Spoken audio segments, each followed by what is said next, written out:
Миркей белән Айсулу кабат сәхнәдә Камал театры тамашачыга чираттагы премьерасын тәкъдим итә. Театрдагы матур гадәт буенча аны таналган режиссер Марсель Сәлимҗановның туган көненә туры китереп чыгаралар. Режиссер Илгиз Зәйни.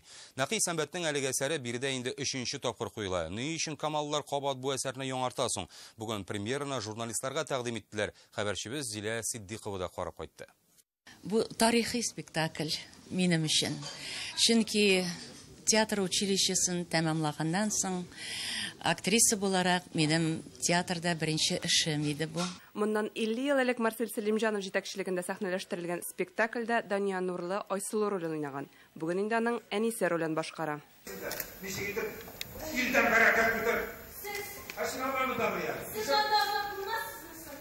Еллар үтә, тормышка караш үзгәрә. Спектакль 3нче тапкыр сәхнәгә менә. Режиссер да башка, сәхнәгә дә яңа артистлар чыга.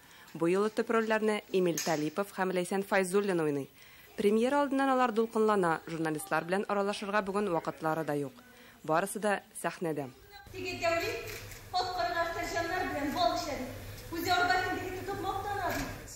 Режиссер Илгиз Зәйнинең әсәргә үз карашы. Драматургта буларак ул әлбәттә аның темасына да үзгәрешләр кертә.